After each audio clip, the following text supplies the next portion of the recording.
आज़ादी के 75 साल बाद भी जब एक गांव बूंद बूंद पानी के लिए तरस रहा है तो यह व्यवस्था पर एक बड़ा सवाल है। धुले जिले के बोरभीर गांव की यह कहानी है, जहां सरकार की जल जीवन मिशन योजना कागजों पर ही सीमित रह गई। निधि तो मिली लेकिन धरती पर पानी की एक बूंद भी नहीं पहुंची। धुले जिले के बोरभीर गांव में जल जीवन मिशन योजना की तस्वीर कुछ और ही है।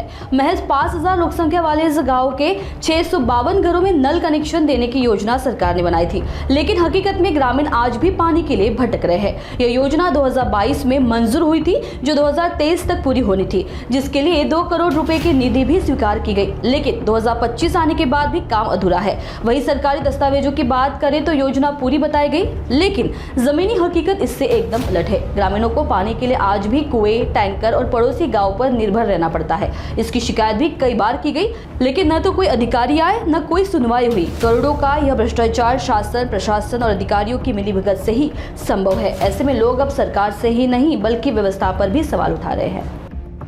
येत्या 30-35 वर्षापासून आमच्या गावात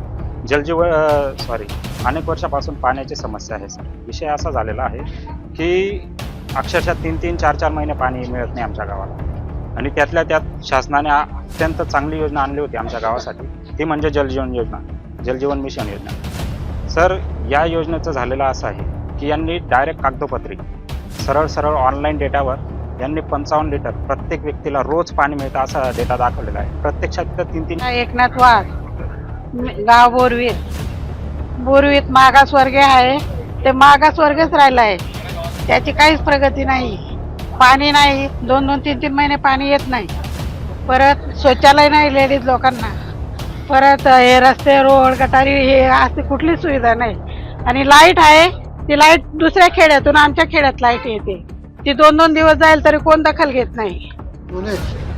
नागरी पोलीस आमची काय नेमकी समस्या आम्हाला जवळजवळ 3-4 वर्षापासून पाणी भेटत नाही। जो नवीन सरपंच त्यापासून आम्हाला पाणी भेटत नाही।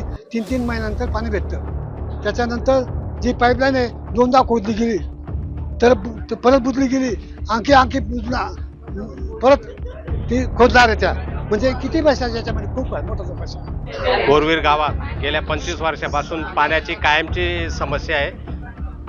शासन निधी भरपूर देतं पण त्याची इम्प्लिमेंटेशन बरोबर होत नाही, त्यामुळे पाणी मिळत नाही नागरिकांना। त्यामुळे आम्ही टँकरची व्यवस्था करतो किंवा स्वतः गरीब भाव असतात ते बिचारे डोक्यावरून अंड्यावरून शेतातून आणतात ते पाणी। त्याचप्रमाणे लाईटची पण समस्या नाही, रस्ते बरोबर नाही आहेत। रस्त्याचा आता मागेच 50 लाख रुपये किलोमीटर प्रमाणे रस्ता झाला, पण तो वर्षभरातच उखडला। दरवर्षी त्याला टचअप करावा लागला, आता त्याचा कॉन्ट्रॅक्ट संपला, त्यामुळे रस्त्याची पण समस्या बिकट झालेली आहे। 2023 पासून जनजीवनची मंजूर झालेलं आहे, पण ते काम अजून पूर्ण झालेलं नाही। अजून पाईपलाईनच खोदाखोदीत चालू आहे आणि पाईपलाईन जोडणं चाललंय। कागदोपत्री दंड दाखवत आहे ते असं म्हणतात, पण ते आपल्याला काही माहिती नाही। काय तुमची आता मागणी आहे? मागणी आम्हाला काय, पाणी मिळावं, लाईट मिळावा, रस्ते आम्हाला सुबक मिळावे, गावात स्वच्छता असावी, याच्याशिवाय काय आहे?